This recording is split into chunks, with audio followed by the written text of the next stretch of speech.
is? Sure, that's a fun one. The 300 Club at the South Pole Station is an illustrious group and a small number.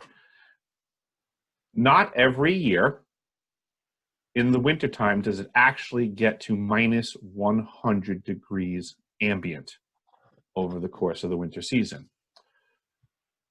They do have a sauna at the South Pole Station, and it's a tradition that when the temperature does actually get down to minus 100 degrees ambient, the weather folks let us know, and the sauna then gets fired up to at least positive 200. We actually set it for 214. I forget what the reason was. I think it was for pi, 3.14, actually now. Because we technically did the 314 Club, technically. Okay. So the idea is that it gets to minus 100 degrees outside, and we're waiting in the sauna at plus 214 with the radio, and we're exclusively just wearing our winter boots and a towel, nothing else. And then when you get the radio signal, you exit the sauna, you run very briefly down the hallway to what's called the beer can, and that's cold, but you run down a flight of stairs to the exit door, and at that point, you are butt naked, soaking wet in sweat. You drop your towel, and you run outside in the pitch black of South Pole winter and find the South Pole. I think we used the geographic pole. I'm sorry. Yes, we used the geographic pole. The ceremonial would have been too far away. So we ran around the geographic South Pole in our boots and birthday suits. And so it was a 314 degree temperature difference on our body. But we surpassed the minimum of 300. And it was quite an interesting event. I was able to get some patches and some T-shirts and some stickers out of it, you know, all the wonderful paraphernalia for, you know, things like that. I guess it's similar to like in the military, they have like, you know, the blue nose and the shell back and things like that for other things that can happen, traditions. But that was ours at the South Pole. It was called the 300 Club. And it was a blast. I mean, I really... I remember just thinking, don't fall down, you know, because the ice, the snow was, it's temped at like minus 60 degrees, you know, pretty much year round. So if you know, pretty much didn't want to fall down and get my ding dong in the ice. I can understand that. Yeah. That was my worst fear at the time. Like, just don't fall down. Knowing what it's like, anything wet sticking to metal in North American winters. Mm-hmm. Yeah. I had legitimate concerns. Yes, those were legitimate concerns, especially if you were already covered in sweat. Yeah. It was pretty funny. And one of the coolest things that I learned in that capacity was how much you actually off-gas. It was really amazing because the amount of sweat that we had built up on our bodies, when you exited the structure, you were jettisoning gas off of you. You could see it. It was almost like spraying out of you. The amount of off-gassing going on, it was remarkable. You had to keep moving forwards or you would blind yourself in the own cloud you were manufacturing. Wow. Yeah, it was like some of the science stuff that I experienced, like I shouldn't say science, like the physics of being there, you would experience very peculiar things. So that was one of the things that we would get to witness. Sublimation is an interesting thing that you don't get to see all the time. At the South Pole, you can play with it every single day. You could take a big, giant, huge block of ice, snow, whatever you want to call it from outside. And first of all, it's not even heavy because it's a different density because of the moisture, lack of moisture in the air. So the ice blocks are very, very light. It's like styrofoam. But you could bring in a big ice block, put it on the ground inside, and it'll never make a puddle. Never? No, it's 0% humidity in the atmosphere. Literally 0% humidity. It off gases like almost immediately. It sublimates right before your eyes. Wouldn't 0% humidity cause nosebleeds and such? All kinds of terrible physical things happen. It's a very taxing environment. Your skin becomes very paper thin. You don't heal at the same rate that you do in the regular world because of the atmosphere and the lack of oxygen in that atmosphere. Eventually, you deplete your own body's oxygen content, and that inhibits your ability to heal at the right rates. Why is there a lack of oxygen there? Altitude, it's 9,300 feet of elevation. Oh, okay. I That'll didn't do it. realize. I didn't realize it was that high. Yeah, no worries. Yes, the South Pole Station is actually at 9,300 feet of elevation, but because of the other physiological conditions, they don't actually just discuss it in actual. They discuss it in what they call physio-altitude. So there's other things going on atmospherically that make it feel worse than actual altitude. So it's worse than Mars, because Mars was basically like 7,000 feet. fair enough. Mm-hmm. Yeah, so our physio altitude was, we would have a scroll up in the galley where we would eat and stuff like that, or you can pull it up on a monitor if you wanted to check things out. But once you got acclimated, you kind of knew the hard days, and you would normally just go to the galley, look at the scroll to confirm, and it would give you a physio altitude reading. And, you know, on a good day, you'd be down at like, on a really good day, you'd be at like 10.1 or 2 or 3 or something like that. It would be a nice, easier day.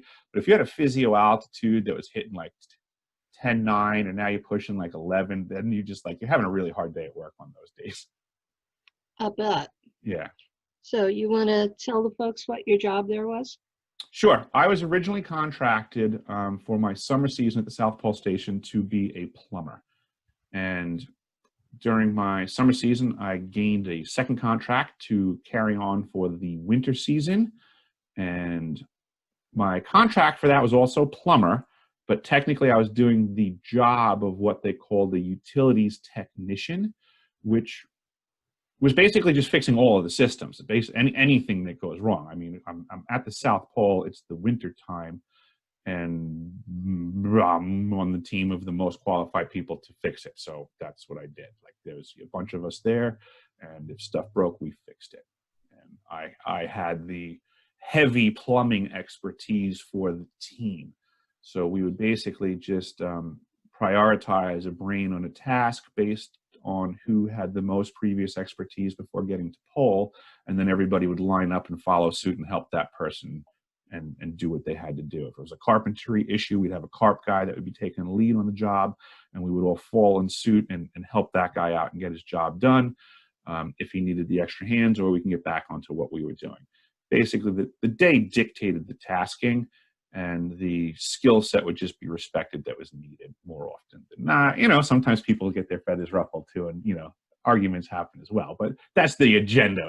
That was the plan on a good day. Everybody got along and played nice, and things got fixed, right?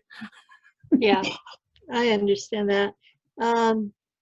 It doesn't seem to matter where we are. We have egos, and we have feelings, and sometimes they get in the way. It happens. And as far as I was concerned, they were absolutely doing some social studies. You want to explain that? Well, it's just, I mean, it's like I've been in and out of these programs a bit, right? So I know they want a return on their investment. And they will cash out on something 6 ways from Sunday if they can. Right? So there were also studies on how y'all were reacting to one another. Absolutely.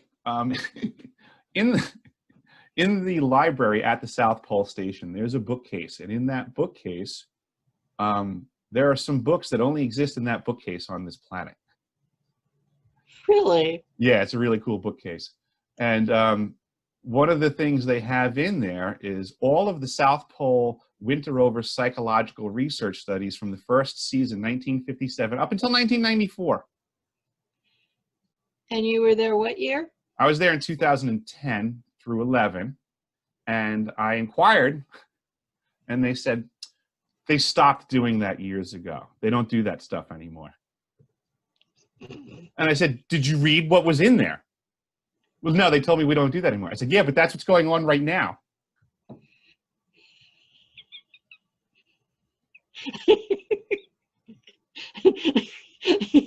We're on radio. If you're gonna laugh, you have Yeah, to. I'm sorry, but that's what was going on. You know, I was like, hold on a second, look at this page. That happened the other day. Is it something going on here? I'm telling you. It was hilarious. I had a lot of issues with the HR folks there. I forgot about that. Did they label you as a paranoid? No, they just scheduled Monday morning meetings for me. Well, I should say I did that. I said, enough with this baloney. I said, I'll just meet you Monday morning. Find out what's going on. I scheduled my own. There was nothing better to do that winter. There's only 49 people in 8 months to get through, you know, so you figure you might as well let everybody do their job to the best of their ability during that time period. We had to keep the HR girl well exercised, I guess. 49 people in all kinds of disciplines. Oh, yes. In a vast array of disciplines. It was pretty much a cross-sectional life. Are you at liberty to describe some of the projects? Oh, absolutely. There was the Atmospheric Research Observatory, known as ARROW, and they were studying the atmosphere. That was in one quadrant of our land, I guess you would say. There was the elevated station was the main facility, but then about it on the property, so to say, were other buildings and science facilities. So ARROW was one of them. That was in one corner of the property. Then we had in another area, we had what was commonly referred to as the dark sector. And we had MAPO, which was an off-Earth mapping project of this cosmos. We also had the South Pole Telescope on a similar and conjoined mission, I guess. The South Pole Telescope was really cool science. And then also in the dark sector was the ice cube neutrino detector, which is a very fascinating item that I spent a lot of time working in and around those scientists. And I had a lot of questions, and I got a great education on that device. The South Pole Telescope was also fun to work on. I did an overhaul on that unit in 2010. I was part of a team, and we did a bearing replacement was the task. And from what I was told, never in the history of the world was the task done the way that we did it. Normally, they have a larger window of time to do such a task.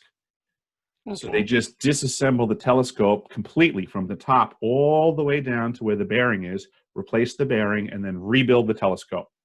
We don't have a window to do that. So we jacked it up. We separated it where the bearing is, and we had to jack up the upper end of the telescope, which the combined weight of all the steel structure and everything was in the ballpark of 450,000 pounds was my recollection. And wow. That had never been done like that before.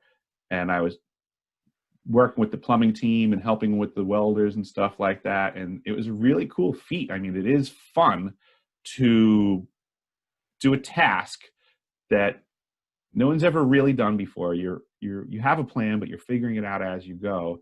And then when you pull it off, and like, I mean, when's the next time someone's going to do that?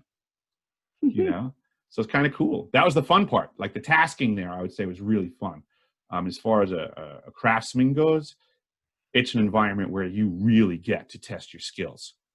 And I'm a big fan of that. I really enjoy the challenges of overcoming obstacles in my trade and the environment and the rough conditions and just getting stuff done and getting it fired up and making it work, or putting it back together after some catastrophic failure when, you know, it looks hopeless. I mean, I get some people have a quitter's mentality. It happens, but you have to fix stuff. And in certain environments, failure is not an option. And some people have that mentality and some don't. Some people can winter at South Pole and some can't. It's just that simple. I happen to enjoy rising to the challenges that occurred there. More often than not, it was a pretty mundane, boring day. You know, day-to-day operations were pretty mundane. But when the alarms went off, things got really important, and you had to do what you had to do, and you had to do it quickly and correctly. I mean, that was it. There's no ifs, ands, or buts about it. So can you walk us through a typical mundane day? Yeah, it would be checking the scroll for wind conditions and temperature.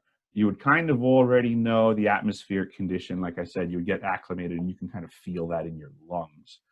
But you would want to check predicted wind speeds and stuff like that, because I knew that I'd have to gear up to go outside. And yeah, it's pretty interesting. I guess I think if I remember correctly, I had about 14 pieces of headgear that I'd have to put on, in addition to my other layering and stuff like that. But I'd usually go and check the outbuildings would be one of the first things that I would do. All these dark sector buildings, Arrow. We also had what we would call rod wells, which was our water supplies. We had other ice tunnels underneath that would have to get inspected. We would have certain facilities from the summer camp that were shut down, certain items that were maintained. So a fistful of places that I would have to go meander in some pretty harsh conditions. So I would find out, is it, you know, minus 80 degrees ambient with a 30-knot wind, what direction, what's the prediction for, is it going to change, is it stable? That was a big thing for me, was just getting my gear and my bag ready for where I was going for the day, because I would need to bring emergency food, emergency water, backup radio. Anytime I exited the elevated station, I had to be prepared for the possibility that I might get lost or disconnected and have to hold up somewhere. And we had different plans for this, and we had structures that I could bail into if I had to hold out for a storm or, you know, whatever, got hurt. You know, I might get hurt when I'm out there and not be able to make it all the way back and have to go to a warm-up hut or something like that and call for help. So these were all things that we had to plan for, deal with, train for. So in my day, I'm gearing up and exiting the building, and presumably I have all the right gear with me. And was there someone inside who was like assigned to be the buddy? Yes, absolutely. We had someone that we had to call out to, and it was our work order scheduler at the time. And we would call out and identify that we were exiting the building. We would give a location that we were headed to and an ETA for return. And then that person would keep tabs on the people exiting the building, like almost like flight following. And then that way, if somebody was overdue, then we could call, find out what the problem is. And if need be, we could send out an emergency response team, could be dispatched, and the person could be rescued. And we trained for that regularly.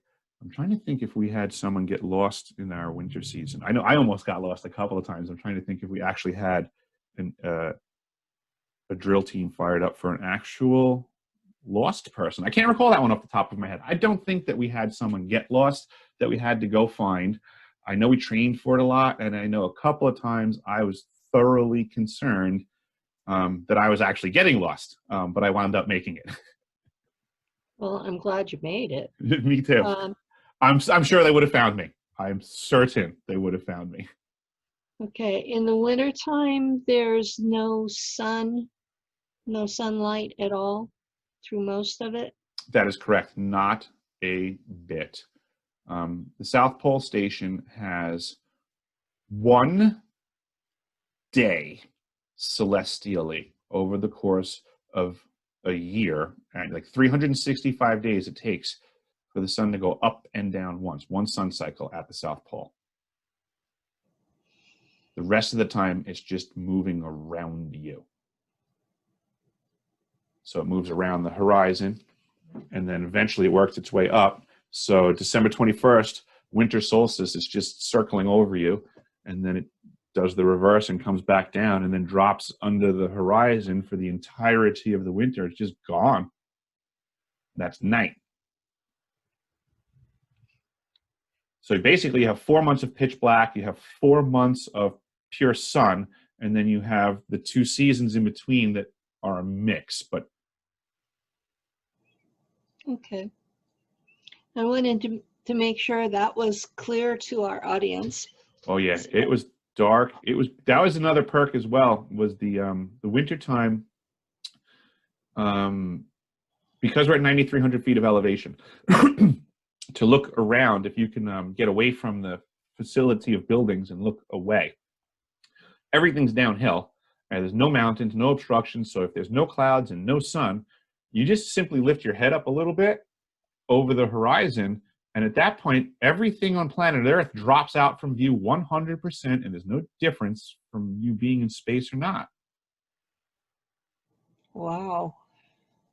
It's really pretty. And the density of the stars and what you can see there, I mean, I don't know how to explain that to anyone, and I don't know that it could look any different or better from space. It was really gorgeous. That I believe, yeah, with a lot less atmosphere and absolute stark dark, yeah, it would be amazing. Mm-hmm. And that's basically why they had the South Pole telescope located there, because of the atmospheric conditions. It is so thin, it does allow for these devices to work with much greater precision due to all the lack of atmosphere and light. A lot of it has to do with light. They get a lot of light intrusion in other places. I live in one of those rural areas in a small village, around 3,000 people, and some of those I think are pets. But we have so much light pollution, and even at 1,400 feet, there's still a lot of weather above us. So sometimes seeing the stars at all is impossible. Mm-hmm. So I'm a little bit jealous. Yeah, it was really something else. And then the auroras, I was just talking, I was on Full Spectrum Universe the other day with Rob, really nice guy. And Rob is a nice guy. I like him a lot.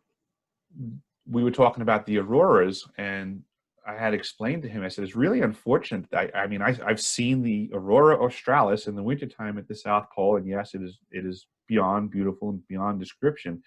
It's also beyond the camera. I don't know if people really truly understand that. But when you sit there and you actually look at an aurora in real life, the camera does no justice to what you are witnessing.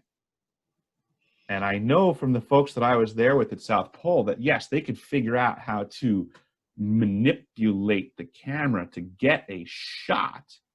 But then what you see, I mean, I've seen the picture of what I was looking at, and I can tell you that the picture sucks compared to reality. It's just like a washout. You have to leave the camera lens open in that environment to absorb enough light from that you're trying to get, which is the aurora. But then what happens is it makes it look darker than it really is in reality, because you need to get that light to get a contrast in the background. So it's very unnatural looking. And it takes away all of the life of the aurora, because in reality, there's no stillness to it whatsoever. An aurora is like alive. It's like an energy. It's making noise, lots of it. It's sizzling, it's crackling, and all of that noise and all of that motion, when you're looking at it, it's like, I was just going to say straight in the face. It really has a life to it. And it seems to me almost like a photo of the aurora australis is not indicative at all of what I saw. Yeah, I've been told that the colors we see in the photographs are not what you see, that what the eye sees is usually a white color. Now, is that true or not?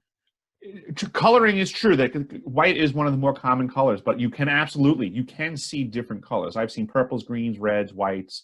You can totally see colors in the auroras, but it's like there's really like a motion, like an ocean. There's like a flow and a movement and different densities and stuff going on. And to take photos or video of it, you're really bastardizing reality through that medium just to capture it. Okay. It doesn't do it justice. Well, that's good to know. I've never seen any aurora real life. I live too far south to get the aurora borealis. My favorite part was the noise, actually. It was almost like,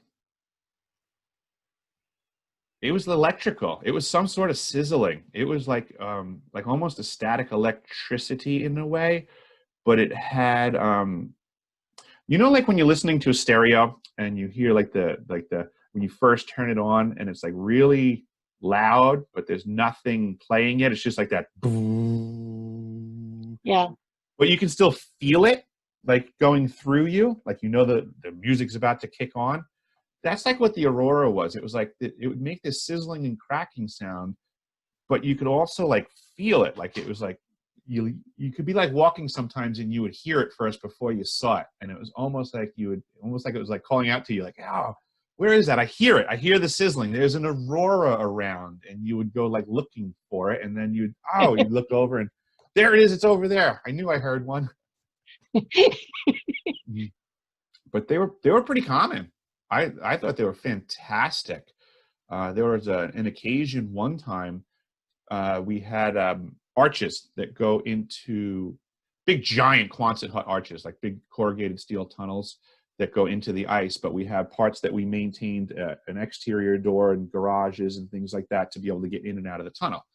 But over the course of the winter time, the snow accumulations accrete over the roof line and make these big, huge snow cornices hanging over the edge that could now fall down and kill someone.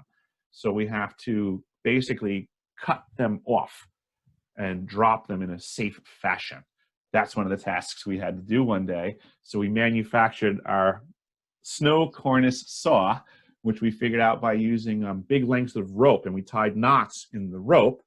And we put people up top at a safe distance and people far away at a safe distance. And we pulled the rope back and forth across the roof line and cut the snow cornice off. And it worked out really well. But in that task, we were all outside. And an aurora started. And it was one of the strongest ones that I had seen the entire time that I was there. So again, considering we were at the legitimate geographical South Pole, we were looking up at a complete ring around the pole of green aurora, and it was a very thick band, and it had like some spinning going to it. But we all laid down. We all stopped our task. We were like, hold on, we got to watch this. We all put down our tools. We all laid down on our backs at probably minus 80 some odd degrees ambient, and we all just were looking up at the sky because it was freaking gorgeous. This giant green ring. It looked like flames in a way. It was like green flames churning around. And then at times it would look like from one side, as if we were calling it charging up. We were like, oh, look, it's charging up. It was like energy was pouring into one side of the ring. And you would see like increased activity in the churniness of it as this was happening. Yeah. And we're all like oohing and ahhing and stuff. And then it would do that for a while, like it was charging up. And then the entry of more energy would like cease. And it would like go crazy for a while. And then all of a sudden it would like discharge out 180 degrees opposite from where it had entered on the other side of the ring after a while. It would like exhaust out, and then the ring would settle down for a while, and then it would start to charge up again. And we would see this happening. We'd be like, it's doing it again. It's charging up again. And we would just keep watching this happen. And, you know, it was really cool. And then, you know, finally we said, we're probably going to freeze to death. We should go back inside. Yeah. Minus 80 degrees while you're doing this. Yes. Yeah. Was that centigrade or Fahrenheit? That was Fahrenheit. Okay. Yep. They did have readings for both. There was more Americans than non-Americans, so we typically functioned in Fahrenheit. But I mean, at those numbers, it's almost like it's almost 6 and 1/2 a dozen of another. And also, too, there are points that we function in that the rest of the world doesn't really function in, that are actually in close proximity, because a lot of folks don't know that the centigrade and Fahrenheit scales cross at -40. Yeah. So when you're teetering near -40, they're pretty close. And we teeter near -40 regularly there, so. That's like the normal. Yes, what we don't do is ever say negative. It's inherent. When you're giving the temperature, it's just your brain thinks the other way. 90's freezing. But we don't waste our time saying negative. It was negative every day I was there. The hottest day I saw was 5 in South Pole terms. Normies would say -5. Yeah. I deal with a lot of folks that are not Americans in my social media. Mm-hmm. And I get a lot of ribbing about Fahrenheit. Mm-hmm. So some of it's good natured and some of it's not. That happens. It's all good. I imagine their country's probably in lockdown right now. It is. Very much wow, so. Sucks to be them.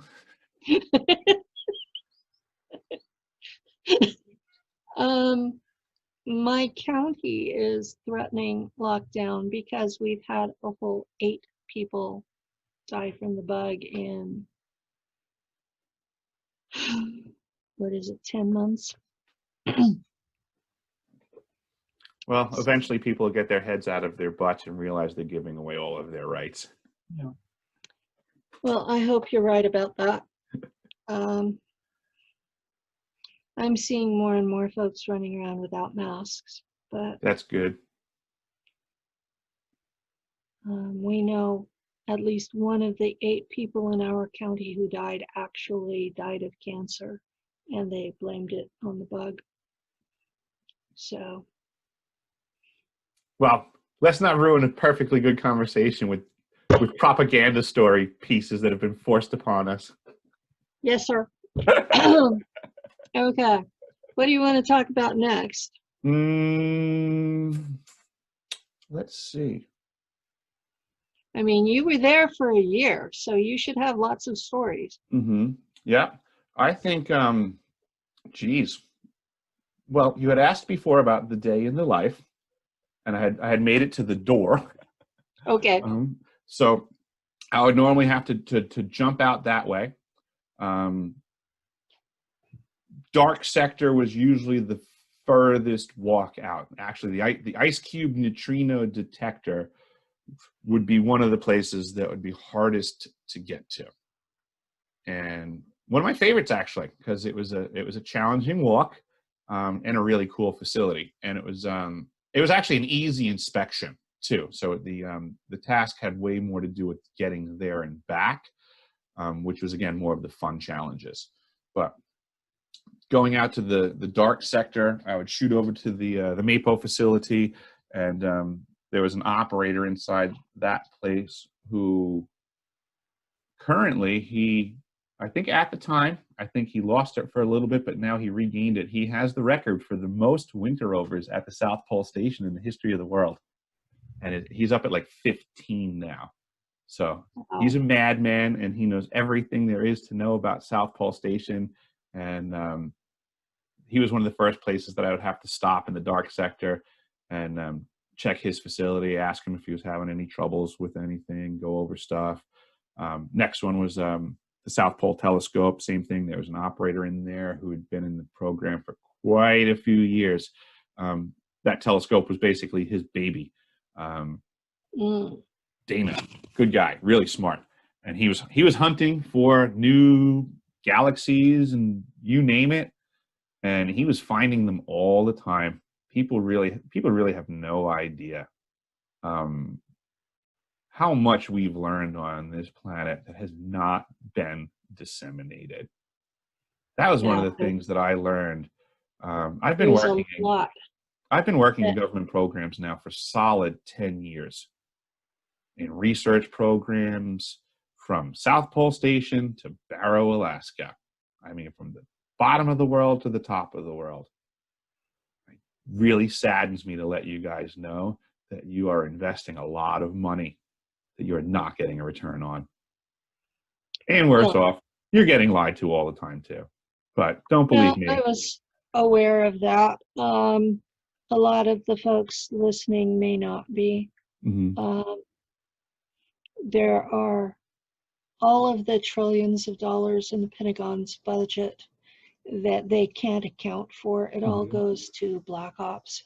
And the entire space program is one of those Black Ops. Go to the University of Wisconsin and look up the Ice Cube Neutrino Detector Project. It's run through them. Look how much money has been invested in that program. I believe it's to the tune of, well, this was 10 years ago when they were turning it on, actually. That's another thing, too. I was there for the switching on of that. When they went from construction to firing it up, operations and maintenance, I was there. That was part of my team. Do you know what it does? I know many things it can do. Are you wanting to talk about that? I'm working on that, I will say. Okay. I am working on that. It's like many systems that the government funds. It will certainly do the thing that it is presented to do. And it can certainly do something else at least. And I would suggest that it's very worthy equipment of study. I'm studying it myself. I don't want to fire off half-cocked on certain statements. But again, anybody else who wants to study the Ice Cube Neutrino Detector and the University of Wisconsin and all the money going into that facility, join me. If you find something out that you think is interesting, I think it's a very interesting facility. Neutrinos are interesting. Even the science behind this stuff. Even if you just start with what's the presented science, a lot of people don't really know what's going on and what a neutrino is and why they're doing this science. We could start with that. I mean, a neutrino is a near massless particle moving at, or I should say moving close to, at, or beyond the speed of light was what they were considering when I was present at the facility. And that's what they were looking for. They have now confirmed this. So it's awesome. But what neutrinos do with that telescope is they go flying through the ice. I'm sorry, at the detector. They go flying through that ice. And when a neutrino contacts the nucleus of an ice molecule, it breaks apart the nucleus and creates a new molecule, I guess you would say, known as a muon. And it also expels in that moment a flash of blue light. So the detector, they have these things called the DOMs, digital optical monitors, these basketball-sized circuit board sensor thingies that they have strewn all through the ice, thousands of them, through miles of ice depth and all kinds of stuff. It's a huge, huge, huge array set up in the ice. Huge, massive. Do you have some idea of the numbers for thousands? the numbers of parameters of the size of the place? Yes. So the depth of, so that they would basically drill a hole in the ice that would go from the surface down about 2 miles. Each one of these holes, they would then drop down a string, a cable. They call it a string. On that cable, at certain intervals, say, I don't know, every 4 or 6 feet or whatever the heck it was, they would have a dom, say the size of a basketball. Each one of those doms is a sensor. Each one of those strings is 2 miles long. And if I was to say that the Ice Cube building was in the center of this array, first and foremost, I love sacred geometry, and I can tell you that the Ice Cube neutrino detector array shape is basically hexagonal, which to me is a very interesting sacred geometry thing for lots of ways. But each of those strings set up in this hexagonal pattern would have been, well, geez, there were hundreds of strings and so many, there was thousands of DOMs. They gave each one a name. Really? Yeah, like a name, yeah, there was like certain like Dom Jimmy or, you know, Dom. They gave them names rather than numbers? It was all across the board.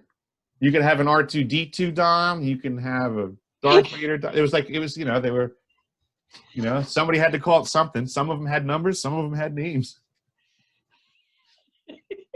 And I think the more problematic ones probably had different names. But yeah, so those detectors were looking for these neutrino to muon conversion points. And the idea, I mean, first and foremost, is pretty profound that they now know things can go faster than the speed of light. Confirmed. Confirmed. I knew but that. They don't talk about that and what it means to everything in reality.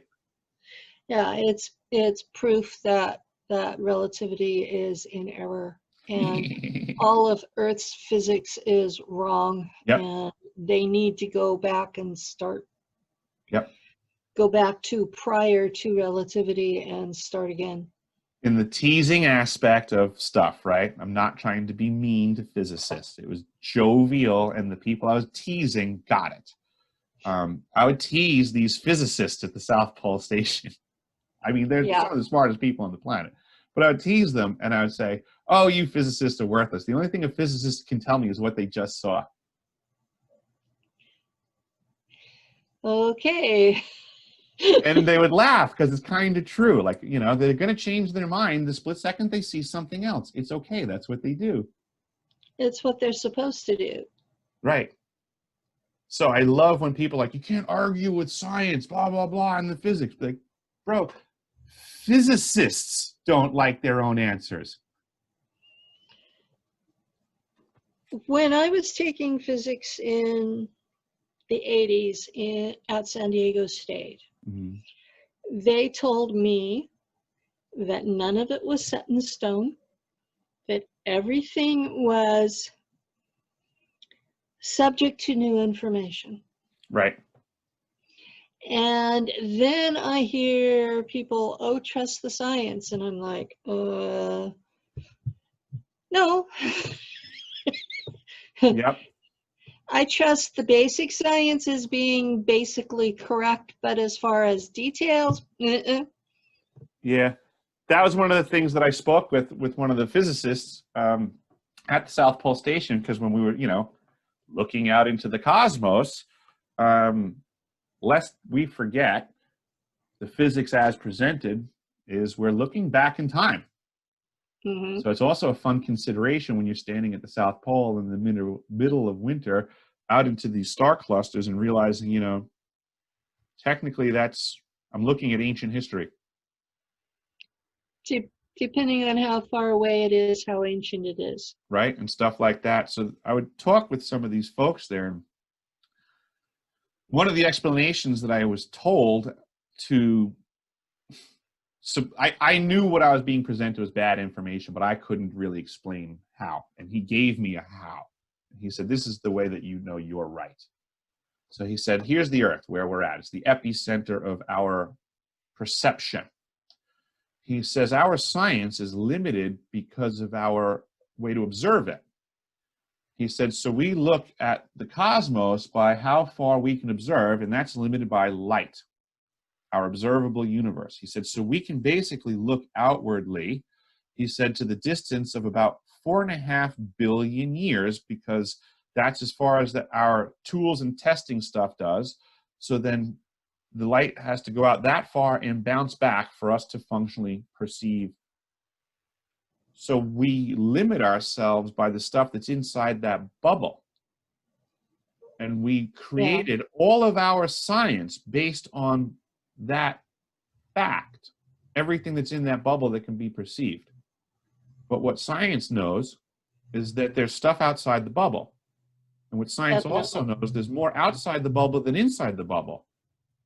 So simple logic dictates that if you're going to actually try to explain our reality without discussing or adding in the value of anything outside of the bubble, you're wrong. Yeah. That's it. Straight up, right off the bat, it's a simple logic. Your answer isn't actually right. It may look that way from inside the bubble. It may function well inside the bubble. But technically, it's not true. Something's still else going on. And this would be where in antiquity, before we had the split of a term like alchemy, way back when there was like the study of reality, and that's it. Now we have, like science and religion and, mystery schools and things like that. But way back when, we just basically had like reality and the mystery schools, which dealt in the conversation of things that were mysterious or unknown or unreal or couldn't be observed, but were still respected as being outside of observation, but of value to inside this bubble. At least some sort of conversation would have to occur about the unknown. And today's science just leaves all of that unknown completely out of the equation. They do not even want to discuss that it exists at all. They want to operate inside that 4.5 billion year bubble. All of their information comes from inside of that. And it describes inside the bubble really well. But that would be like a fish being in the fish tank and then trying to describe what's going on around the block. Everything in the fish bowl that they can measure. Right. Yep. Because there are things in the fish bowl that can't be measured. Right. Yes, because there's still more unknown than known. And yet here we are constantly discussing reality, what can be known, without even first admitting there's an unknown. Like, that's insane. Yeah.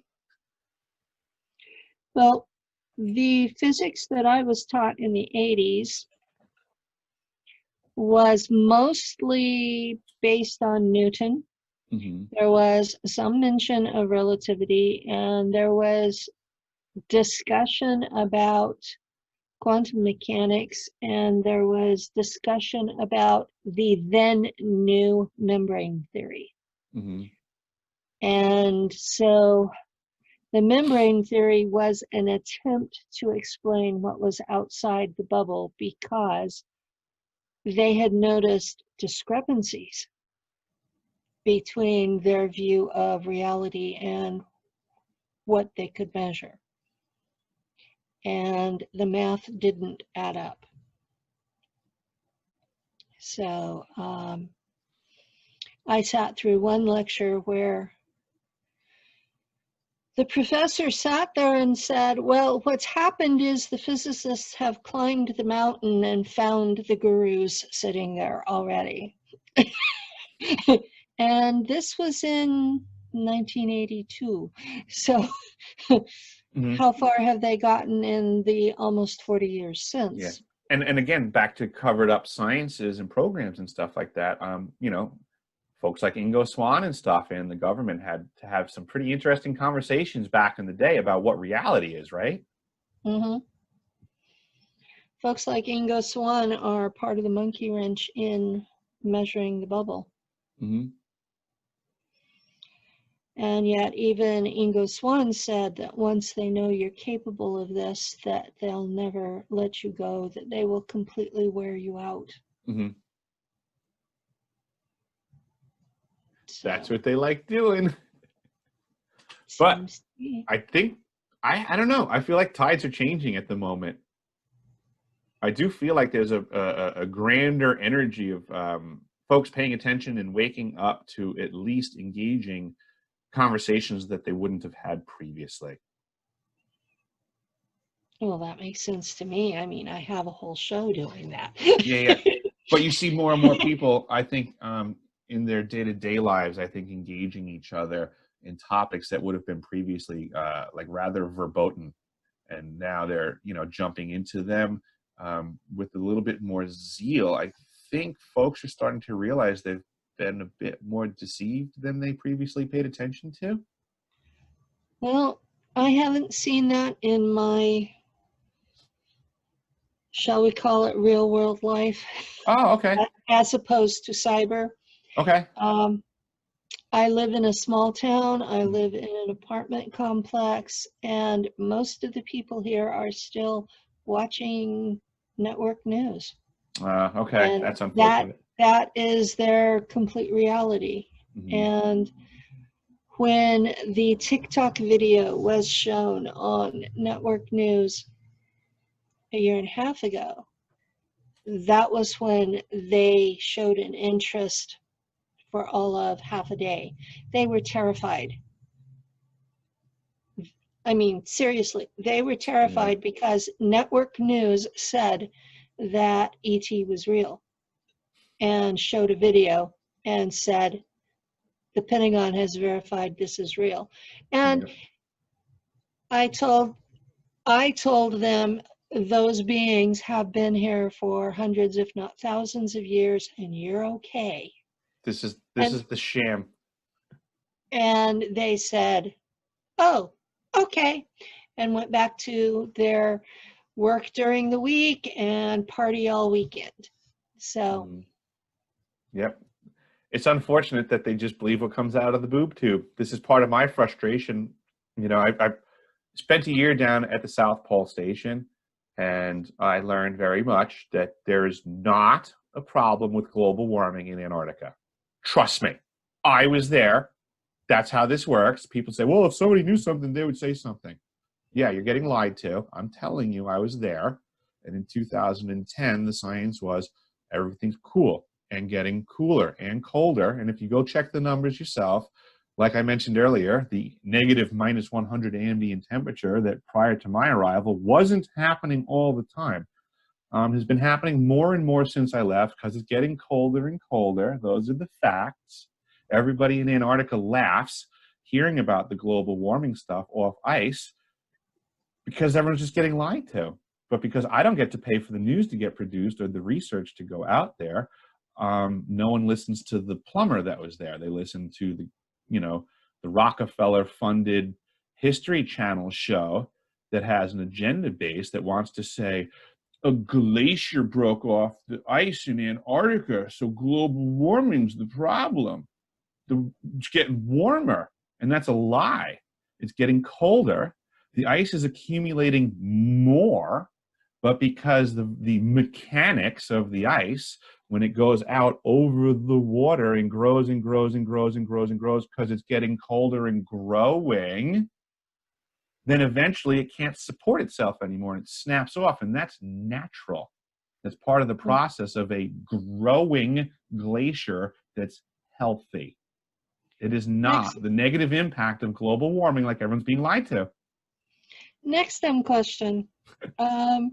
Since you were in the middle of Antarctica, is it a continent or is it a ice shelf around a flat Earth? Well, I would love for any flat earthen person to talk to me because the planet's round. I've pretty much flown around most of it. I've been at the South Pole Station for an entire Sunday cycle. So, I mean, it is what it is. It doesn't do anything the flat earth people say. And anybody, I mean, literally anybody can wake up on any given day and not have to deal with a flat earther, because you can just ask them what time it is and the sun is up, and then ask them if the sun is up on the entire planet. No? Okay, then it ain't flat. Good night. I just thought I would toss that out there I because know. you were there. Yeah, the Earth's round. I hate to let people know the truth. I've seen it from space, and yes, it's round. Mm-hmm. So It's just actually, it's kind of a lumpy potato-looking thing. As far as I am concerned, the entire flat Earth movement is a CIA psyop that got pushed into the truth community, whatever you want to call it, the searchers. It was some BS to derail people and make them look like buffoons. That's all it is. That's what I thought it was from the get-go, and said so, and a lot of people have been quite hostile. Yeah. I was surprised by how quickly it made the rounds. I've been surprised by how quickly certain other things have made the rounds that were just as much psyops. And watching the ignorance and gullibility has been quite frustrating for me. Yeah. There's a little known faction in our history. I believe you've heard of them. But this is very referenceable, and everyone should actually become familiar with the term Cointelpro. Cointelpro. Cointelpro. Learn the history of your country. Yeah. This is a big deal. Way back when, Cointelpro, I believe, was operating out of a desk of the FBI, technically. But what they were doing was infiltrating. I'm paraphrasing, but this was according to their paperwork that was found. Their intentions were to infiltrate everything, every argument. It doesn't really matter if you were pro-war or against the war. They would infiltrate both sides. If you were pro-choice or pro-life, they infiltrate both sides. This is what they do. They get into every conversation and weasel their way in to the point of running the conversation. Their intention was to close off discussion at the extremes on every topic. Yes, to provide margins, basically, is the way that I looked at it. Yeah. Is that if you're, as long as you're within the margins, they'll control the conversation up to here and up to here, and then, you know, anything outside of that side is crazy, anything outside that side is crazy. Yeah. As long as you're within the margins, you're okay.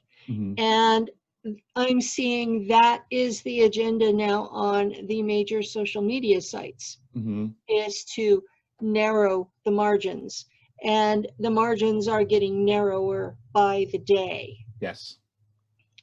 It's getting more and more difficult to stay online because of this. I am almost by definition out there in beyond the margins, and yet I'm trying really hard to speak my truth and yet keep an online presence so that people have access to me.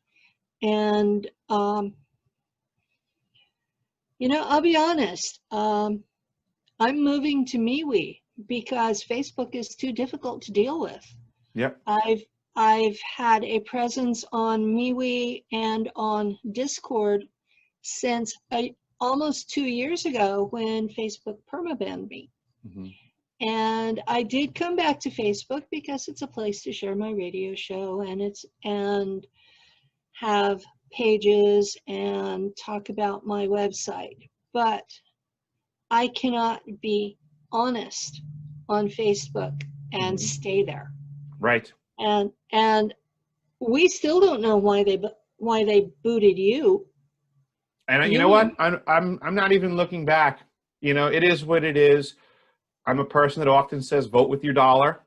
So I'm going to MeWe because MeWe supports my mindset at this point. And I don't support what Facebook's mindset is, so I can't vote with my dollar. I'm not going to fight my way to get back into a situation that I I don't support. I recommend people leave Facebook. I recommend going to MeWe. I'm over there as well, and it's a breath of fresh air to not have to deal with the BS that is Facebook. Exactly. I have not been challenged even once by MeWe, and it's frustrating. Mm-hmm. There are joke memes that are being fact checked. I had a pointed joke meme, and it was obviously a Photoshop job, and almost all memes are, seriously. Mm-hmm. And I mean, that's how you make them. And that was what Facebook's fact check decided to call it, was, well, this was photoshopped. So they put their thing over the front of it and said, not true. And I'm like, come on, guys, get a sense of humor. You know, it had 3 stars from the 1960s and 70s sitting together, and the records don't show that they ever actually met. And it says, you think you're cool, you're not as cool as these guys. Oh my and God. Facebook had to fact check that. Well, this is the world that people can choose to be in. If that's the way that they want to vote with their dollars, if to them that type of censorship is appropriate, then they deserve it. Enjoy. I think people really need to start stepping up and doing more. I was watching something with Mark Passio recently. Geez, it took me a while. It was like 8.5 hours. He did a talk on natural law.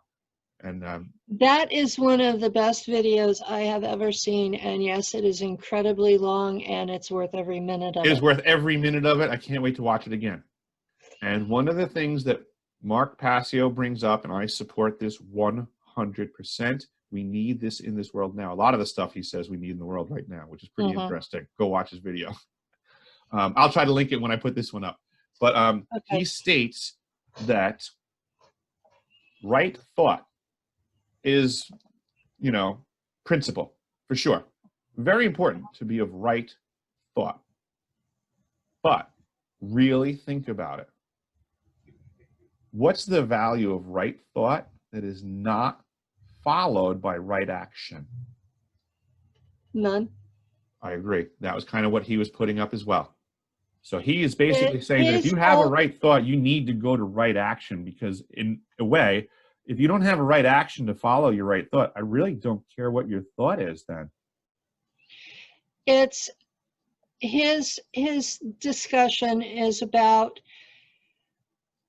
restoring your personal sovereignty and doing this through right thought, right action, and in the integrity of being a whole person doing this. Fair enough. And because he comes from the background of having been in Church of Satan, so many people listen to him and completely freak out. Yes. But if you listen to what he says, he makes perfect sense. And if you ever want to understand your enemy, he will give you very good insight into who your enemies are. And how they think and how they are operating and what you have to deal with. Yes, he also clarifies. They believe it. Exactly what I was just thinking. It's not a matter of what you and I believe in the battlefield, so to say. If your enemy believes something, is acting on something a certain way, you need to know that. Yes. That's actionable intel. Yes, and action being a big part of his speech, and where I was going to bring this up was that today, this is what the world needs now. This is the direction that I'm going to be pumping hard. It is one thing to be of right thought. Every single person I meet seems to be able to tell me what they think is right. But then they tell me that what they think is right is what other people should be doing. No, I never catch them in the middle of doing the thing. that they say is right. So I'm going to start challenging people to start doing something right. I'm less interested in what you have to say. I'm very interested in what you're going to do. And I want to support people in right action. I'm very interested in that.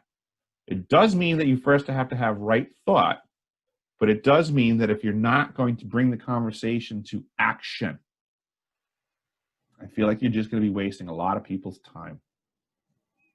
And I want people's brains to go in that way, because if you're seeing people just thinking, and if you're catching yourself just thinking, if you're not acting, you're not accomplishing anything.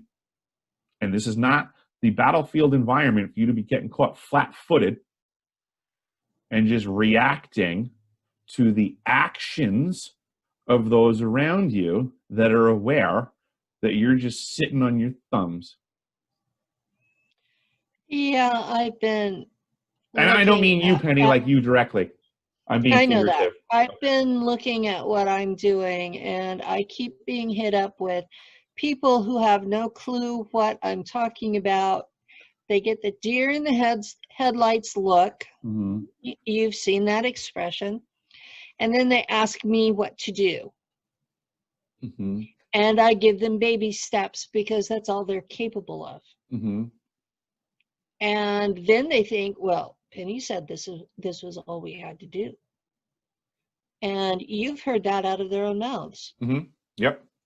I have a new answer for this when people say, what do you think I should do? My first answer is stop asking other people what to do. Stop letting other people tell you what to do.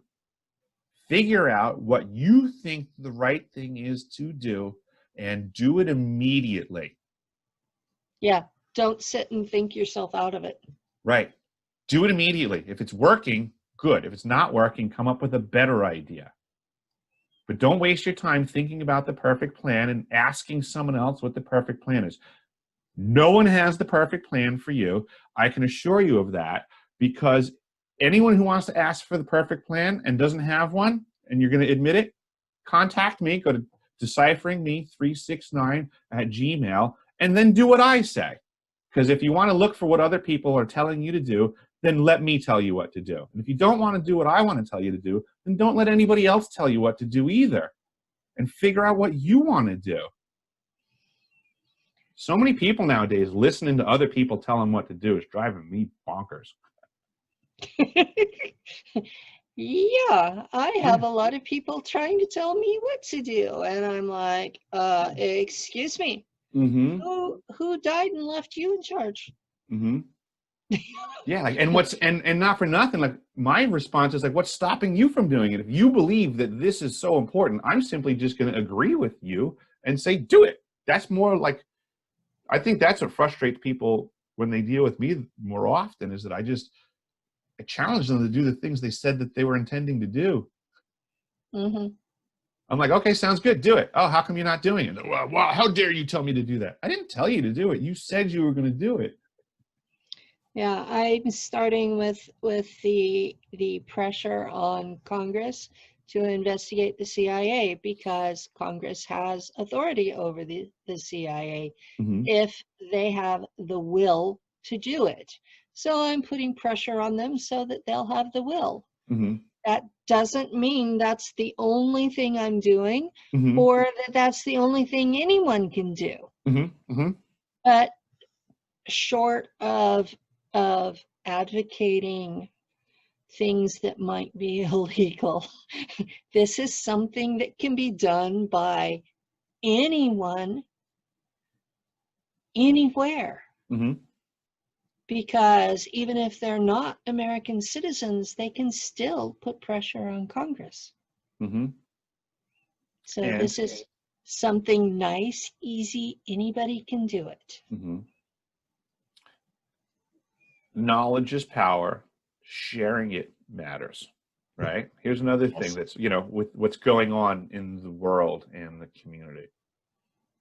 I can go to YouTube and I can look at the videos that are being pumped around the mainstream, and it blows my mind, the junk that people are watching, the insane things that, I mean, it is what it is. To each their own. But there's content creators that have, you know, I don't know, 86,000 subscribers, and 4 minutes after they put up a YouTube video of them like petting their cat or something, they get like 500,000 views. Yeah. This is where people's attention is. So I'm going to straight up tell people, you need to start helping. If you want this information to go around, you say, what should we do? You should spend an hour a day sharing the information that you're interested in and making sure it gets around the internet. Because there is a data war going on right now. And as Penny said earlier, there are forces trying to strap down and tighten up these margins. So you want to know what to do? Share, like, and subscribe. Do that all day long, or whatever prescribed time for you to do it. But since you asked, people ask, what can we do? Like, share, and subscribe. Move the information around for the content creators that you want to remain, because someone's trying to make them go away. This community, Super Soldiers, Secret Space Program, Black Ops Whistleblowers, is being clamped down on by the same social media who are tightening the edges. And we are no longer found in search engines. Correct. And people need to know this. We talked about PSYOPs earlier. One of the biggest PSYOPs in our community is the infiltration of religion into our experiences. Now, I understand that if you have been through serious trauma, you might have trouble looking at that trauma without the comfort of your faith. That I can understand, okay? But I have recently had people tell me that there are only angels, humans, and demons, that extraterrestrials in physical bodies are not real, simply because they've never experienced them. And it is certainly possible that people could simply have different perspectives, and that exists as well. But I would add to the mix that I also believe that there are frauds, like Cointelpro operators, that would come in under the banner of being a religious zealot for the purposes of being disruptive in a community like ours, because they get to, you know, Bible thump their way through the conversation for the purposes of being disruptive. They're not actually religious zealots. They're just wearing the uniform because it's convenient. There's a lot of those too. There are a lot of folks who think that we are playing some sort of a game, and they hop into the conversation thinking it's a game that we're playing because a certain former person on Gaia, and I'm not going to dignify him by giving his name, whenever a new person comes forward who is telling legitimate truth, this person will label them a LARPer, live action role play. And he has blasted several people in the community, some of whom have left because of the pushback. And at that point, he has become Cointelpro. I mean, it's, you know, not for nothing, kind of one of the reasons I kind of got into this community was I have been places. So there's certain people's stories that I know they're telling the truth, and there's certain people's stories that I know they're full of beans. And this particular character cracks me up because I think it's hilarious that he gets to be the authority on who's a LARPer. Yeah. Because, I mean, I'm sorry, but from my perspective, what does he think I think of him? I've yet to see a photograph of his time at Pole. I don't remember him being there when I was there. I mean, I could simply say all the things that he said too. Oh, well, I was underneath. Well, I was underneath too, but I didn't see you there.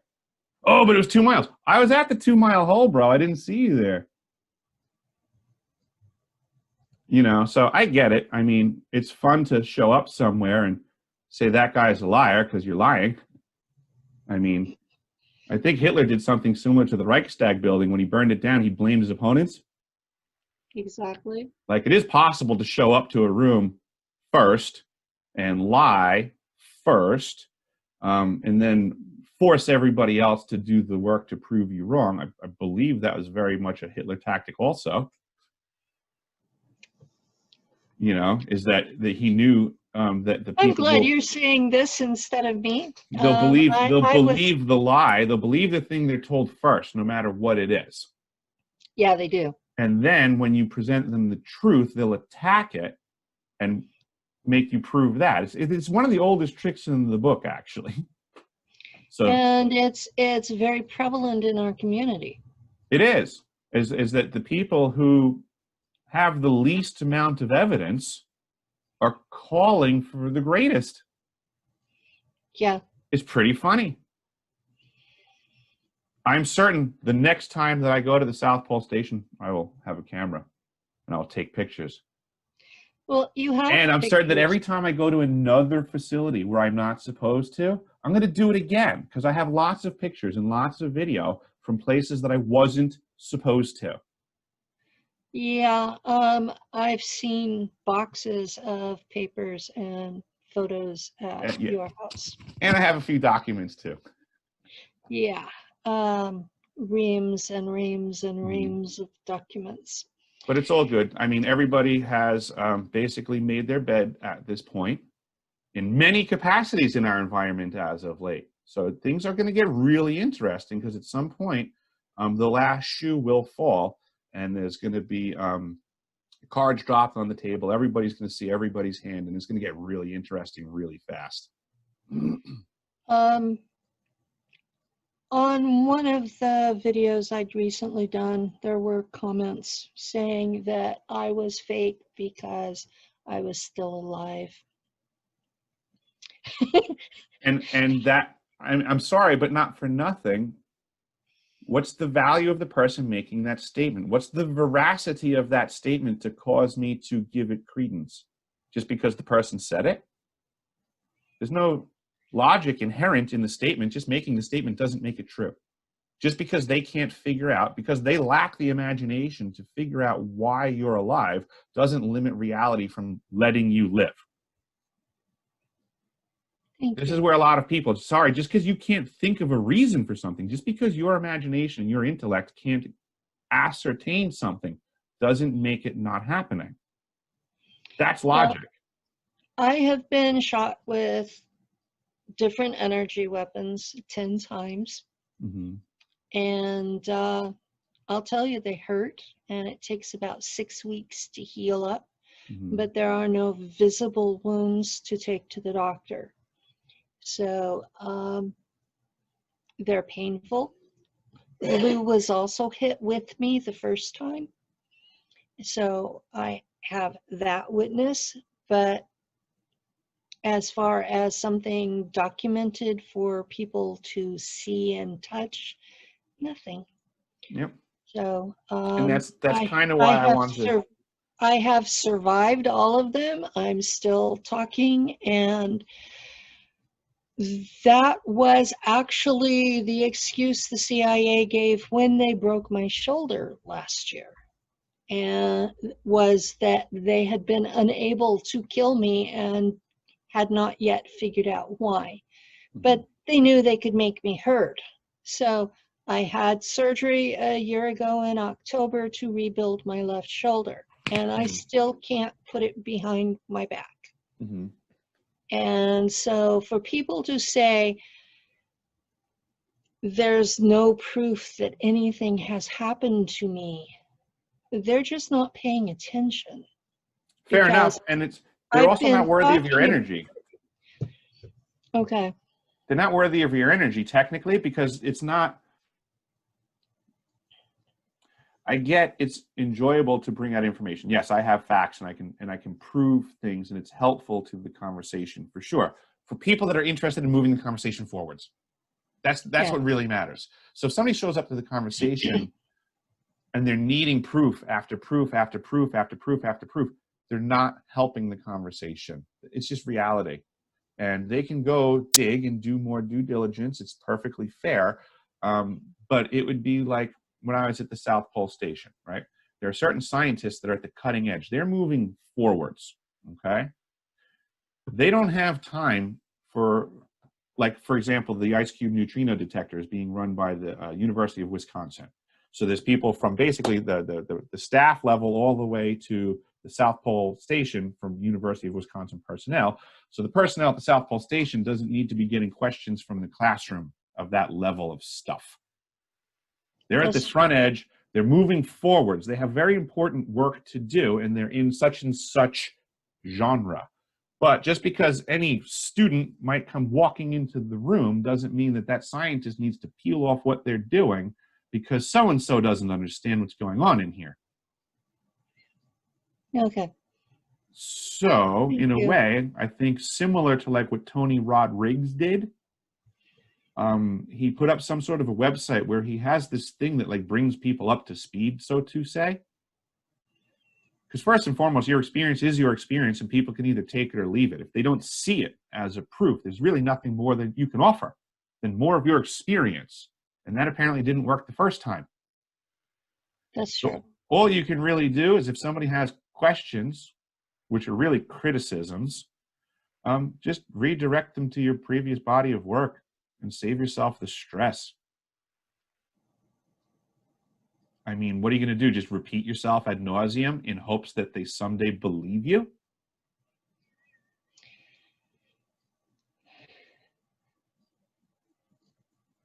You're right. Okay. You don't need them to believe you. You have your life. You've done it. And now the question is, what do you do with it? The question is, what am I doing with what I've done and what I'm in the process of doing? And what I've been doing is trying to create a body of work on this radio station of showing the people I believe to be truthful to a greater audience, with the understanding that we're telling the truth. And we may be telling different aspects of the same truth, but the total picture should be more filled in by each person rather than muddied up. And the public needs to know what's going on.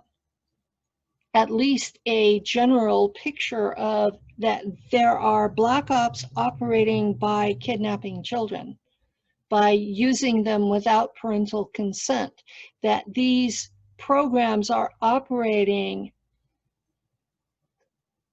illegally, immorally, unethically, and that only the public can do something about it. Because these agencies are not going to change unless they're forced to. I just had a light bulb go off in my head, okay? For the people that say, what can we do? What should we do? Here's a plan, okay? My page is Deciphering My Experience. I post things on YouTube. Penny has a story. I have a story. We all have stories.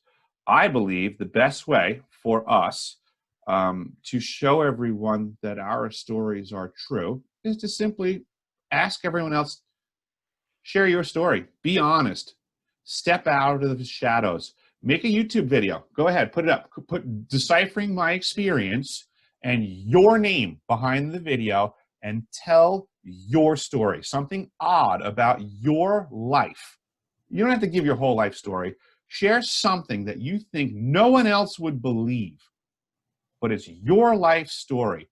And just put in the title, Deciphering My Experience, your name, tell your story, and let everybody start realizing that we can become more comfortable with sharing our stories. We don't have to hide in the shadows. We don't have to have matching histories to have positive futures. Sounds good. So mine's already up as Nacht Waffen Pilot. Yep, yours is already up. Yep. And people, you know what? If anybody wants to start their own page, start your own page. If you can't think of a name, throw Deciphering My Experience on there and then talk away. And then that way it helps me because you can then vote with your dollar because it makes my name go in the algorithm, and that's how you can help me. I can certainly use your help. Penny can use your help. Like, subscribe, do all the fun stuff to get our information out there. Well, I was going to say, we're getting close to the end. It was time to shamelessly plug, and you just did. Yeah, right? It is what it is. I mean, this is I'm sorry, this is the nature of the beast right now. As far as I'm concerned, this is World War III. And you need to choose sides, folks. And if you're not going to be in the front trenches, then you better start supporting the people that will be there. It just is what it is. This is a 4D war right now. So way back when, I remember all the yellow magnets on everybody's cars. Support your troops. Well, you know what? Pick your favorite 4D veteran because there's a fight going on. And if you're not going to get in the mix, you better start supporting the people that will.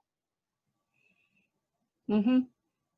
Because there is a for real war going on, and there are going to be real casualties. Actually, there have been already. Mm-hmm. Over the last 50 years, there's been Bill Cooper, there's been Phil Schneider. There's been Olson. CIA, the guy that threw out the window. Oh yeah, the guy that was thrown out the window. There were guys that were shot with the ice pellet gun. There have been people hit with microwaves. There have been people and these are folks that we may not know their names ever because I would like to know if anybody were shut down. If anybody has any insight to the eye drops that the CIA was giving me when I was a child. I have no idea technically what was in there. I have suspicions, but if anybody has any insight on that program and could contact me, I would really appreciate it. Yeah, Lord only knows what you were exposed to as a child with those eye drops. And then I had a question while you were talking about the South Pole. You said the oxygen was stripped out of your body. What are the long-term effects of that? Well, I wouldn't. That's a good question.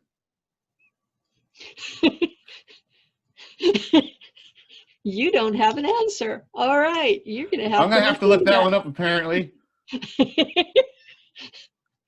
I can tell you about what the acute effects were when I was there, but I never really thought about a long-term effect from that. Thank you. I have something to do now. Don't get paranoid about it. Oh, no. This is what happens when you talk to me, right?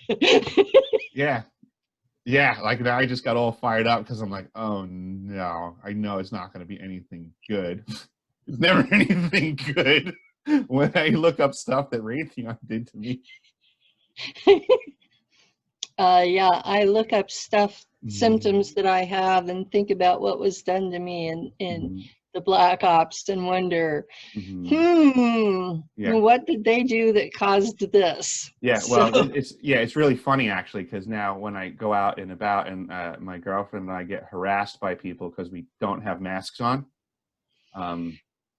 because of our health choices. But as you bring it up now, it's actually so funny because they oftentimes turn to, like, we get heat from people for it. You know, people get angry because we don't have masks on. And we get comments like, oh, wow, what are the odds of you both not wearing a mask? And it's like, well, What are the odds of you asking two people, what are the odds that we both met at the South Pole Station and had to winter over in conditions that would like slaughter your lungs? So yeah, what are the odds? But I get that you don't know that. And nor do I have to run around giving my medical history to everybody, but it just cracks me up that this is the world that we're in. You know, people just, they presume so much, and then they do everything that they're told. And they're really good regurgitators. It's really interesting how I remember when people used to think. I remember looking at someone and watching them think. And you could see the gears going. That's what they're taught in school, though, is to regurgitate for the test. They are not, they haven't been taught to think for years. I remember taking logic in school. It was taught both in sophomore English and in geometry class. And we spent half the year studying logic in geometry class. That's why it was so difficult. And in speech class, we were taught something called rhetoric that's no longer taught anywhere. And that has to do with being able to do both sides of a discussion and figure out which one you agree with, but still be able to argue the other side. Yes, that's a lost art today. Everybody has 50% of the conversation they can carry. Yeah, they cannot fathom the other side of the discussion. Right. So if you hate, if you support one candidate and hate the other, but you cannot actually hold a conversation for the reverse role, you're not really smart enough for the conversation technically. That's life. But a lot of people can't admit that. If you can't argue the other way of your opinion, you're not that intelligent. And that was the skill that was taught in rhetoric. And by the time my kids, born in the 80s, were in high school, that had stopped being taught. So they're approximately your age, give or take a little. And so I know my children were not taught that in school. I tried to teach them that at home, but you know, it's boys listening to mom. I went to a very good, in certain aspects, grammar school. Educationally, we were taught well. We learned a lot of information for children. Logic, rhetoric, grammar, phonics is something that's also missing nowadays. Blows my mind that kids aren't taught phonics. Yeah, how do you approach? I've seen the posts of the ignorant people in some backwoods area writing out words, and it's like, what is this? If you read it phonetically, you know what they're talking about. You know, but if you don't know phonics, you're lost. Fair enough. Fair enough. And I just tell the people, you know, this is what they're referring to. Well, how can you decipher it? Because you say it instead of decode the letters. Yes, there's a lot of do the phonics. There's a lot of language studies that go beyond just wielding one. You can actually learn all the way down to how to make one, why you would make one this way versus this way. I mean, there's so much to be studied. But again, here's the way of the world is that, you know, I'm sorry, but if I'm not mistaken, I would say that a elementary school education at the early 1900s was probably giving you a better end product than a complete college degree right now, short of a master's. Yeah. I've seen some of the textbooks. They gave a much better education. And some of the tests that were required to graduate from 8th grade, I dare say most college seniors would have trouble with. Dictionaries way back when had so much information in them about like sentence structures and language and almost a complete through high school education you would find in older dictionaries, and you just had to read it. And, you know, you could accomplish a lot with just that book. And people way back when had the wherewithal, they didn't have the distractions, and their base education was a lot higher. And they knew how to think. They were given the tools to think. They were given the tools to think until my generation came along and we told the elites that they were in error and we weren't going to do it anymore. And that was when the CIA started infiltrating us with drugs and looking for those with skills. Looking for those with skills and infiltrating the rest and drugging us down and putting us in prison.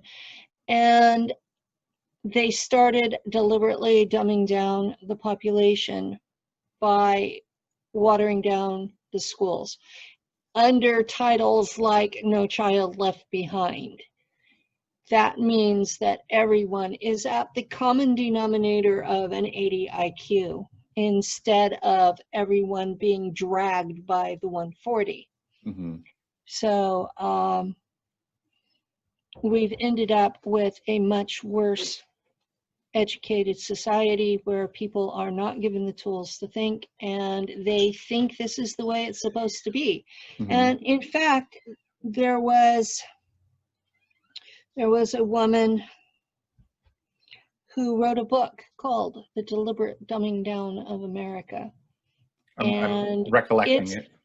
It's free on her website. You can download the PDF. Mm-hmm. And she was part of the Reagan administration. So this has been an ongoing problem for at least 40 years. Yep. It's one of the first things people need to realize is that the problems that we have are operating over long timetables. These are long cons. These con men are operating mm-hmm. on long timetables because they can afford to. They're not buying in for the short game. They're buying in for the long con. Exactly. Their proposition is to control the population entirely. Mm-hmm. And that is a long con. Mm-hmm. It's not a short-term one. I found out something recently that I've been waiting to share with you. It just popped into my head. So you've always pointed out bloodlines, family lines. It goes right into that long con thing. These are not things that are happening overnight or in one lifetime even. Okay? Yeah. So I'm finding things out in my bloodline, and you'll get a kick out of this because you're a fountain of info in the history of things. So I was chatting with my father recently and discussing with him my grandfather, who was a sailor in the Navy during World War II, and the only veteran I've ever met that was stationed on the Amazon River in World War II. And I was discussing this with my father to get, he's getting older, so, getting his recollections up and talking to him about stuff. And he's hearing me out, and he's giving me info and respecting what's going on and saying, all right, sorry this has happened, all that stuff. But I was bringing up this fuel thing, and he's, chewing on it and thinking about it. And, he goes, that's not the only thing that he was doing there anyway. Like he's like discounting a little bit because it's his dad. I get it. But he says, your grandfather was there to get rubber from the Brazilian army was gathering the rubber from the forest. And so he was there, he was getting fuel and getting rubber. And I said, Dad, you know the history. I said, the Bushes were accused of trading fuel for rubber. I said, the Brazilians weren't getting rubber from the jungle. I said, they're getting rubber from the German Buna factories. Yeah. Buna rubber was getting shipped into South America and traded for fuel. That's the history of the crime of the Bush family. Yeah. So I just thought that was great. I'm like, Dad, you've got it. And the Germans were getting the rubber from Indochina, which is today called Vietnam. Mm-hmm. And even though it was a French colony, the Germans had taken over France and were taking the rubber and using it to trade, because the Allies could not go forward without rubber tires. And yeah, it was, even though they were in this bloody conflict, they had to trade to keep each other running. And at any point in the supply chain, it could have been stopped and both sides would have been grounded. Right, the war would have been over and the profiteers would have stopped profiting, but we can't have that happen on this planet ever. Oh, I know. I mean, heaven forbid. That's one of the major crimes of my bloodline is all of these constant wars. Mm-hmm. I've been mortified by who I've been related to and their reactions to finding out I was related to them. I have been called worse things by my blood kin than I have been by the folks investigating them. Mm-hmm. Mm-hmm. And I was recently informed that they had lost me, that my personal family line had been lost in the records when we were exiled to America.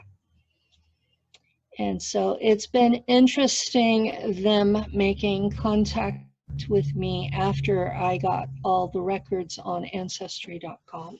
Mm-hmm. And their reaction that I was Rh positive. It's been an interesting mix, and I'm not sure I would have shared anything about it if I had known ahead of time Mm-hmm. how much trouble it was going to cause me. I can follow that. Now I understand why my grandparents hid it from us. And I've actually apologized to my little brother for having fucked it up. So, and told him that, you know, I really hope it doesn't bleed over on him and his son. Mm-hmm. Well, So I think the best thing that we can do is try to make things better for the rest. I mean, that's all we can really do at this point, is to try to take these right thoughts and put them to right actions as best we can. well, who would have thought trying to find out who my family was going to cause that kind of problem? Yeah. Yeah. Yep. But I mean, family can be tricky like that sometimes, you know. It's, I mean, normally in so many circumstances, you have a disagreement with someone and ego gets in the way. And I almost feel like within family members, our egos get fired up faster. Yeah, I can see that. You know, and what do they say? Was it anger gets you in trouble and pride keeps it there? And when you're talking about families, I mean, that's like the pride, so to say. I mean, it is what it is. It's almost the heart of it. Yeah, where my tendency is to treat it like a clan, Mm-hmm. you know, and clan pride. I'm realizing I'm being seen as a threat. And so there are more people who would be willing to shoot me. So, yeah. Well, it is I'm what way it up is. in Alaska and I got thrown off of Facebook, so I don't even know that I'm technically in contact with anyone anymore. So You're in contact with me. well, I mean, like family wise and stuff from down in the lower 48 and things. With the State of the Union being what it is, we're all pretty well isolated. And I think most people are scared to exit their homes at this point. I'm not scared to exit my home. I'm simply unwilling to interact. Oh, and I'm not. I'm and I didn't want to include myself in that one. I'm actually. I'm. The rules up here in Alaska have changed and gotten really like World War III-ish. The laws changed, and I always tell people they're changing the laws. Read the wording. That's what they plan on doing, or they wouldn't have made the law say it. I mean, it's quite simple. That's what they're planning on doing, or they wouldn't have made it say it legally. Yes, Right. this is very true.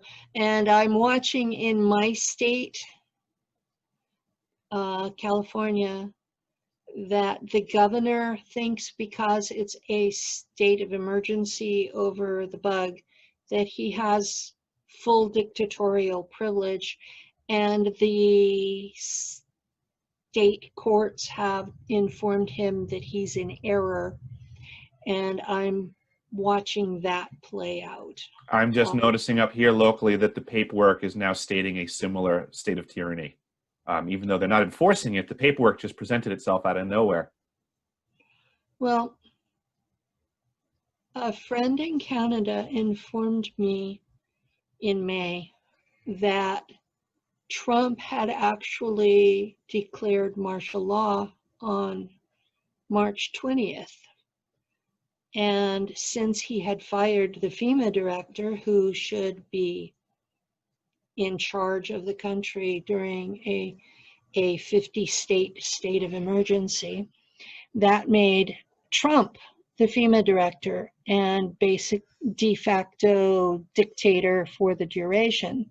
Okay. And I'm looking at this and trying to figure out, okay, we've had an election that's disputed still. So was that a legal election given that we were in a 50-state of emergency? And I'm looking at the legalities and I can't find anyone who actually has an answer. They just sort of, I get the deer in the headlights stare and the jaw dropped open and basically an, oh my God, you had to go there. Mm-hmm.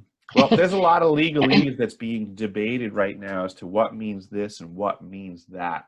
And I have a feeling people are going to learn very fast. They should have been reading the Constitution, because that's going to be the answer to all of these debates as to what can and cannot be. Yeah, and the Constitution says that treaties take precedence over the Constitution. So you really need to know what's in all those treaties, because that could have an effect on things too. We've signed an awful lot of things with the United Nations. Mm-hmm. So I'm just sitting here going, Yep. So I keep hearing stories about how everything's going to get better. And I mean, if you literally just take away what's being thrown on the mass media, right? I don't want to discuss the presentation, but if you literally just look at the world around you in your day-to-day activities, what's not tyranny going on? Like, forget the story. I don't want to talk about why we're doing it, and people justifying what they're seeing. I want people to just walk around and describe what they're seeing. And then ask yourself if you ever thought that you would see anything like this going on. And then ask yourself if you would then believe that you would allow this to happen for what they told you it happened for. Well, I have watched while 90% of the businesses in my county have gone under, over 8 deaths in a population of 50,000. There's some lying going on in our planet. Well, we're at the end of our time, and I want to ask our audience to stay tuned for Goddesses and Devils with Katie Camara and Amanda McManus. And thank you so much, Eric, for coming. Thank you very much for having me, Penny. I always love talking to you, and I look forward to the next time. Awesome. Have a great day.